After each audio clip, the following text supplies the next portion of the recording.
Hey, what is up, everyone? Welcome to the Crack House Chronicles. I am Donnie, your host, and with me is a man that drinks beer so he won't go to prison for murder. It's Dale. That's right, man. What's going on with you? I'm doing good, man. How are you? That keeps me on the even keel there, man. It just keeps you mellowed out, huh? Yeah, I just smash somebody's ass or nothing. Yeah. I hear you, bud. Yeah, there you go. You got any good shout-outs for us today? Oh, we got a few, man. We'd like to give a shout-out to Freckled Jeep Girl on Instagram, man. She put out a post, and it was pretty damn cool, and we appreciate that. Putting us over pretty good for being a pretty good guys. Freckled Jeep Girl. Yeah, Instagram. I think she's a North Carolina girl, if I'm not mistaken. Yeah, I think she's pretty local. Yeah. She said we's local, so that makes me think she's local if we're local. If we refer to each other as local, then we're both local. That's right. But not loco. No, well, we can be loco, too. I guess. Loco locals. No, just not for loco. Yeah. Well, thank you, Freckled Jeep Girl. Yeah, it was awesome, man. Yeah, your post ruled. Thanks. Absolutely. Want to give a shout out to Dama at CVS Signs, man. She got us to hook up on some stickers, man. We were getting low on some stuff to give away and give out and cool stuff, and she just dropped in like a superhero right on time. Yeah, they used to print for us, and they had some printer issues and things going on. Their printer was down for a while, and she got back in touch with me this week, and they're back online printing, and so we're going to have some stickers and stuff to give away. Yeah, we get some good stuff now. Yeah, I think they had a problem with, I think actually it was a flood and lost a lot of stuff. So glad to see them back up and running. Yeah, so check out CVS Signs. Check them out on Facebook and hit them up for some stickers and Send stuff. some business that way. Yeah, any of your printing needs. Yeah, there you go. That sounds good. Printing needs. Yeah. And we want to give a shout out to Gwen Five Feathers, man. She sent us a pretty cool box. I want to thank you so much for the gift box you sent down to us, and we really appreciate that. We love gift boxes. Anybody else wants to send us a gift box with some goodies? That's right. Send away. Send it on private. Send us a message, and we'll give you an address and send it on. We'll send you an address to the crack house, and we'll slide over and steal it off the front porch. Yeah, just as long as it's something legal. If not, we'll give you the neighbor's address, and we'll get it off their front porch. Yeah, and we don't want the FBI showing up at our property.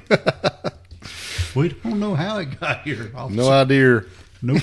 Nope, not at all. And we'll remind everybody, too, to check out the website, check out the store page, get you a T-shirt, mug, some kind of Crack House merchandise, support the show. If not, just click on that donate button and drop us a little gas money. That would be really cool. We really appreciate it. I mean, it takes a little bit of funding to do this podcast, and we would really appreciate it. Yeah, we pretty much do it fund ourselves. So about every little bit helps. We do really appreciate anybody that purchases anything and help us support us. And remind everybody to go on Apple Podcast and rate and review. Give us a 5-star and give us a review. Yeah, thank you. It helps push us up to the top of the ratings. Yep, amazing. Yeah, it does. It really does help.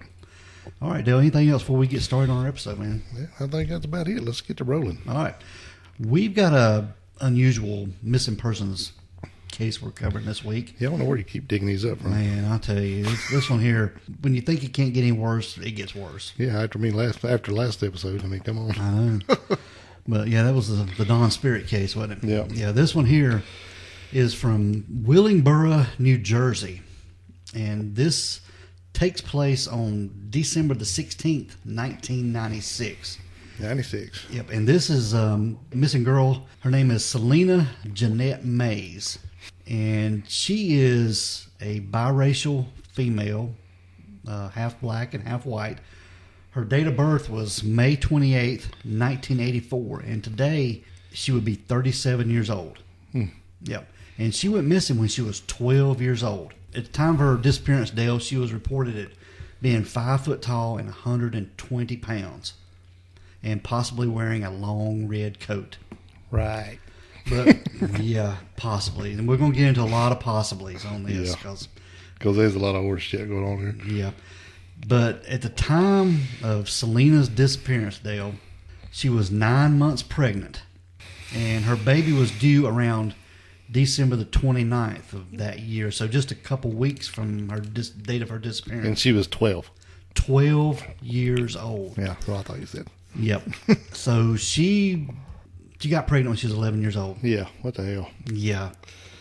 So, yeah, there's a lot of shit with this case. All right, that's it. Good night and have a good day. Yeah, but this case needs to be done because it hasn't been covered much. And, it hasn't. It's pretty sad, man. And this girl is she's still listed as missing and endangered. But now Celina was last seen at approximately 11 p.m. on December the 15th of 1996. This is when they just, I think, finished up a late supper, and she was living at her aunt's residence on Crestview Drive in Willingboro, New Jersey. And she had told her family thanks for everything, and she was going to bed. Allegedly. Yeah, allegedly, because this is all from their mouth. But just to give a little bit of background on Celina, she was born, like we said, on May 28, 1984, to parents C.J. Mays and Lynn Marie Vitale. C.J., I cannot pronounce his full name. C.J. We'll just leave it at We're that. going to call him C.J. Yeah. But I think he pronounced his first name Crizanzo Jarrell Mays. Crizanzo Jarrell Mays. Yeah, that would be C.J. as well. Yeah, I would be C.J. Or just, C.J. Mr. Mays. Yeah.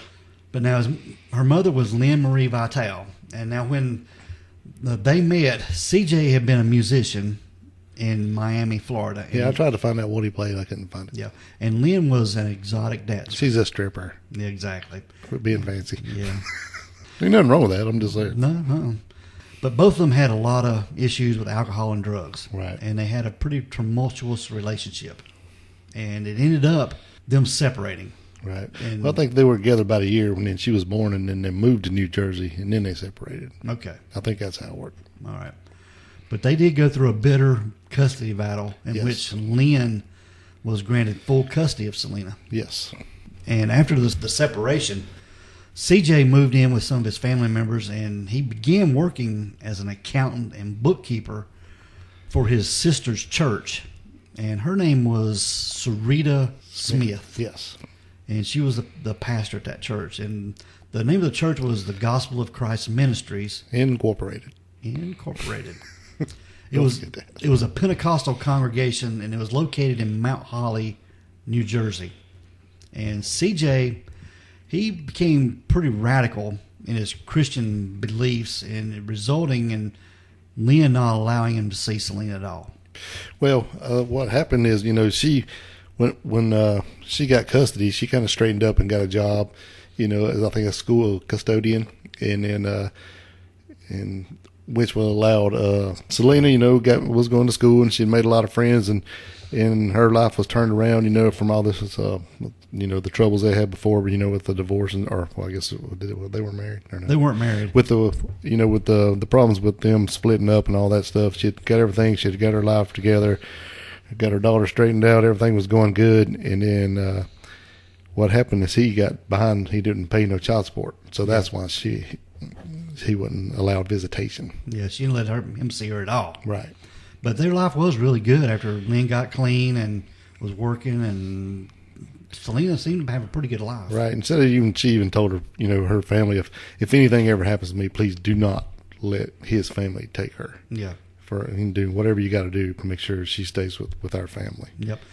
But like we said, Celina was doing pretty well in school, and she had a ton of friends. Yes.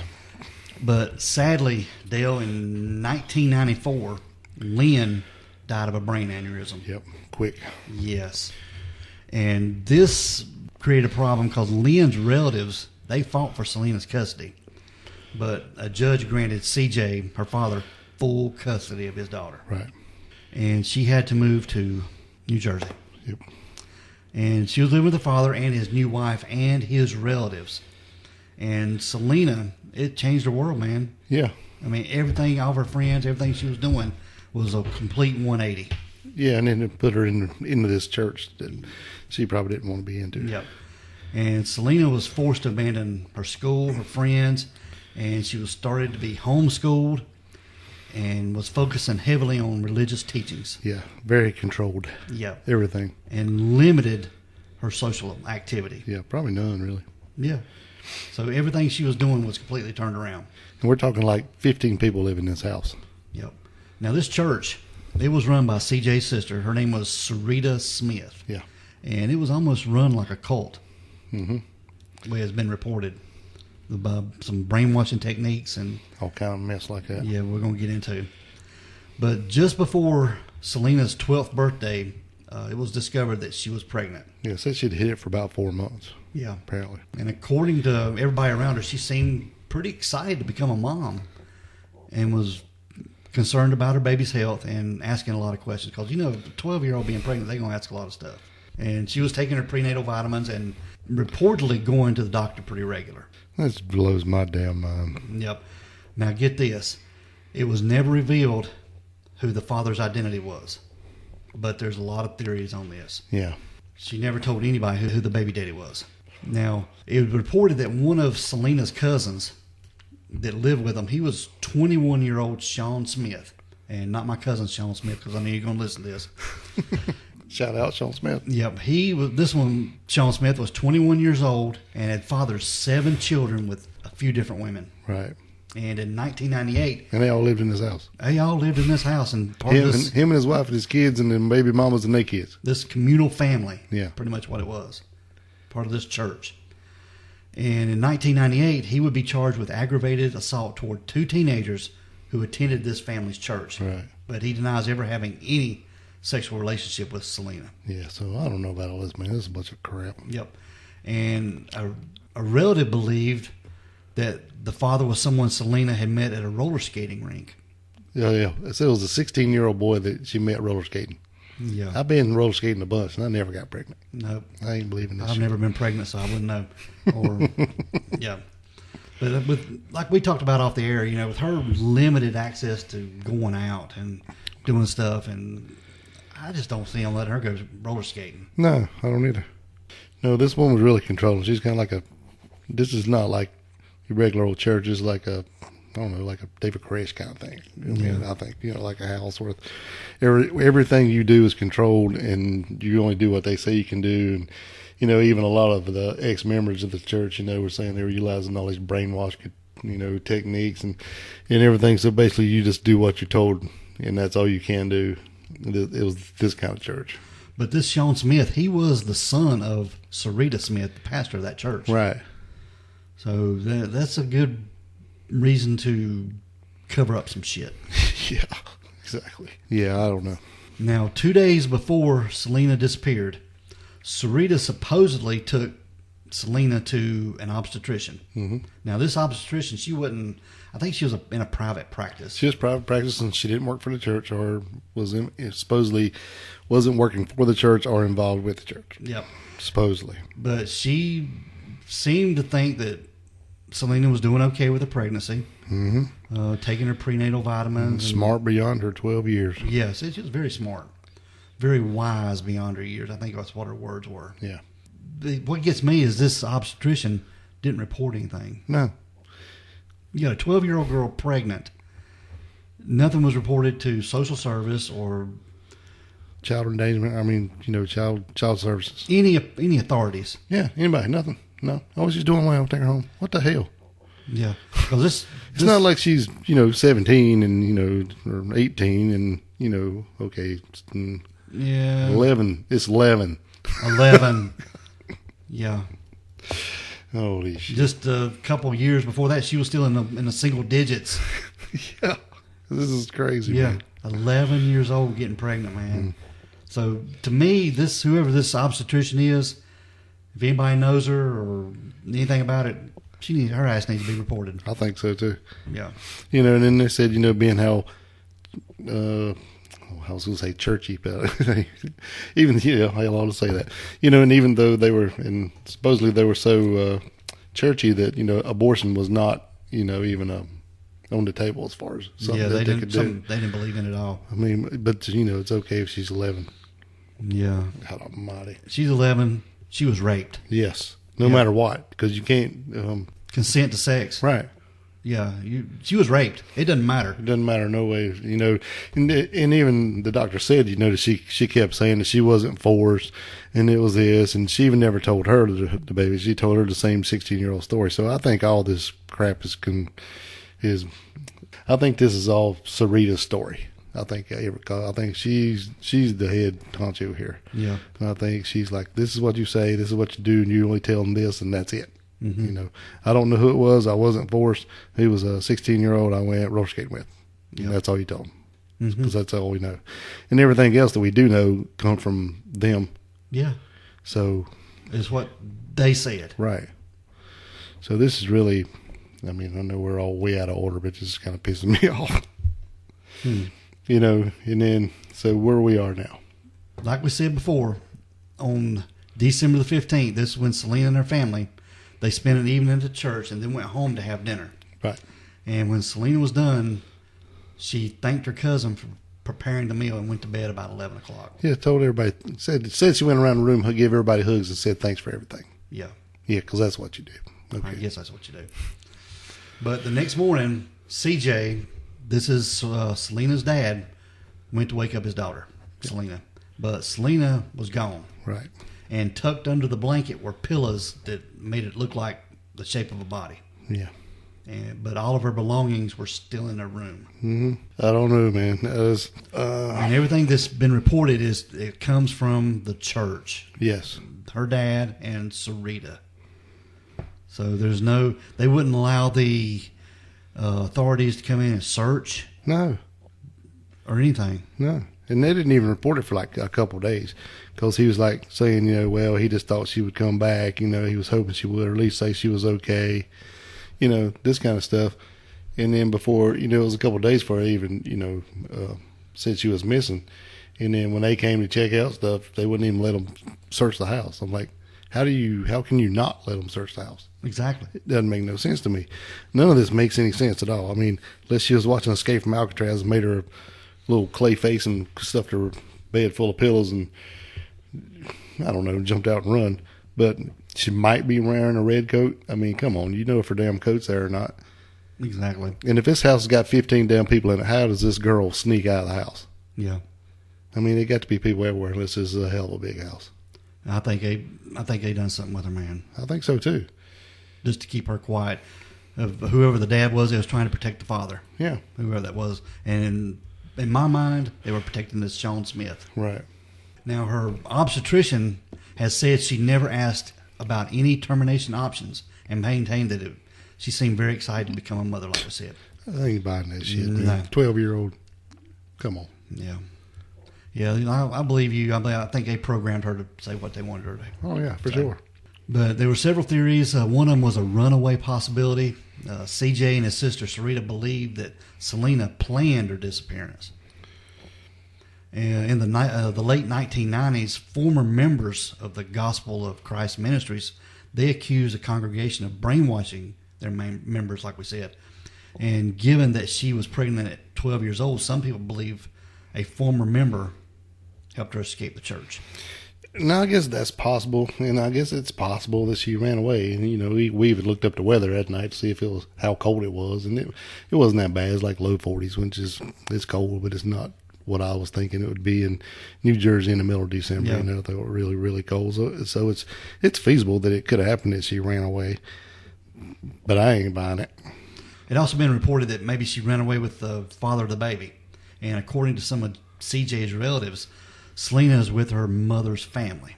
That maybe they came and got her from Florida and took her back. Well, I think she had some in Michigan too, but it would all have to be set up. But I don't know. And then, with her limited access to anything. Yes. How can that happen? Mm-hmm. I don't know.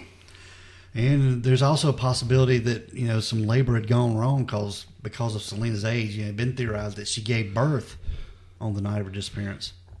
And the baby died of complications, and maybe Celina had some complications. She died, and they just got rid of her. I can believe that far. I believe she ran away. Yeah. I don't think that kid left. No. Not alive. Nope. And there have been several reported sightings of Celina, but none have been confirmed. I think some in New York, Texas, Florida, a couple places, but nothing has even panned out at all. No, you know, and then when her mom died, you know, she left a good bit of money for her that she would have been able to get when she was 19 or 18 or 19 in a trust fund, yeah. And it's never been checked into, or she never got it. Mm-hmm. So I don't know whether she would even know to look for that if she was alive. But anyway, I don't think she's alive. No. I don't know what happened to her. And, you know, and I know we probably frustrating a lot of people listening to this because we're just talking in circles, but there's not a whole lot to this, and all we know is what the church folks have told us. Mm-hmm.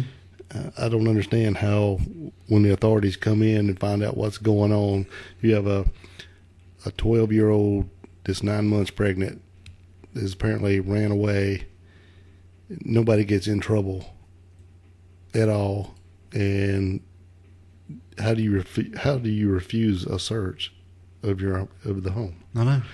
When it could be something more than a runaway. You've got a kid missing. You'd think the FBI would have come in, that the authorities would have come in with a search warrant to search for this kid. Yeah. 12-year-old pregnant kid. Yeah, but there was no, if she had ran away, there was no reports from Where would she go? There was no reports from hospitals of a kid being born. Right. Unless she had it privately and had some help. Right. I think they were looking into that. All authorities were checking, with that and child services and this kind of thing. But nothing was ever reported. And at this time, both sides of the family were accusing each other of hiding the kid. Hiding her, yeah. Yeah, it makes no sense. Mm-hmm. And it was also reported, too, that CJ, Celina's dad, was the father of her baby. Yeah, I think he got blamed for that. Yep. Or it came out, and then said he came out to the media and said that that wasn't possible because he had a vasectomy a couple of years before. So there's no way that could even be possible. So don't blame me. I think he even had doctor's papers showing that doctor confirmed the vasectomy. Right. But, Yeah, you don't know. A business owner in Midland, Texas reported that one of his employees claimed that he saw Celina in 2000, but authorities determined that the young woman was not Celina's. They did check into that, but it wasn't her. And one of CJ's friends claimed to have seen her near Lyons Mountain, New York, later in 2000. But this incident was never confirmed. And investigators said that a woman who resembled Celina was captured on security camera videotape near a Wawa store in Egg Harbor Township, New Jersey, in December of 2002. And that site is still being reviewed. Okay. Yeah. So, now we're going to get into something a little bit weird. There was a... Good God, how's it going to get weirder than this? It's going to get more weirder. There was a tabloid in Trenton, New Jersey called the Trentonian. Now, this tabloid, it's not like... We're talking Inquirer? No, National Enquirer or Star. We're not talking about that, but it's a tabloid-type paper. Okay.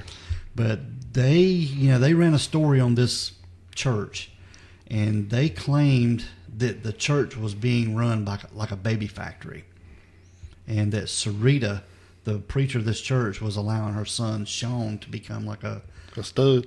Yeah, getting women pregnant to build up membership in the church. I think this church, it had a congregation of about 40 or 50 members, something like that. Yeah. So, that might be true, but hell, that at least seems like an awful slow way to build a congregation. Yeah. But if you brainwashing people, man, you got to be sick anyway. You ain't tell them what she's thinking. And I think even the title of their article was Sex Education, with sex being spelled as SECTS. Yeah. Education. Crazy. There's some kind of weird stuff going on in that church, man. And as far as I know, this church is still going. It is. Yeah. They still have a website. It's up. Man. Mm-hmm. I just don't this blows my mind, man. I know. How nobody, I don't know. So what happened after this? They go, okay, well, she's going in case closed. CJ's father did go on TV, I think the year after her disappearance, and he did say that, he believes Celina's still out there and hopes that she's doing well. And was he still in the church at this time? Yeah, he's still in church this time. So he's just doing what he's told to. Yep. And hopes that she wants to come home and be part of the family. Mm-hmm. I don't have the exact quotation from him, but that's pretty much the gist of it, that he believes she's out there and hopes that she comes home someday and doing well. Yeah. But this girl would be alive today if somebody else would have got custody of her instead of CJ. Yeah, I 100% believe that. If her mother's wishes were granted or whatever, and she stayed with her family, I think she would have been okay. I just blows my mind. Yep. This whole story is like, what the hell? I think it's what to be the name of it. What the hell? Mm-hmm. Poor little girl. I mean, I don't know. This is just another one of them system failure. But I just don't understand how none of this was reported. None of it was checked into. It's just like it happened. How did the story even get out? I guess they had to call and say she was gone. I guess they didn't have to. People was like, well, if they were trying to hide something, they didn't have to take her to that doctor. But they did. They did take her to a doctor, yeah. But they took her to one who wasn't going to say nothing. But if they were in a cult-like situation, her being homeschooled and being brainwashed, I mean, they would. Nobody knew about her. I mean, she's just been gone. She's another one of them 15 people living in that house. Yeah, that was it, man. But the investigating agency is the Willingboro, New Jersey Police Department. I'd like to talk to them. Yeah, me too. And if anybody has any information, they can call the Willingboro Police Department at 609-877-2253. If you're in the Willingboro Police Department, call us. Or if you live in this area, in Mount Holly, New Jersey, or Willingboro, contact us. We'd love to talk to you about this church and get more information on it. Yeah, because I'm just dumbfounded. Yeah. I can't understand how this even happens. Just a 12-year-old girl went missing, 9 months pregnant. Crazy. Yeah. All right, Dale, you got any last words on this episode, man? Yeah, this is crazy. Yeah. It's just sick, man. It just blows my mind. All right, bud. We are going to get out of here. Okie doke. We want everyone to be safe, be careful, and always be aware of your surroundings. Because the next episode could be about you. This is the Crack House Chronicles.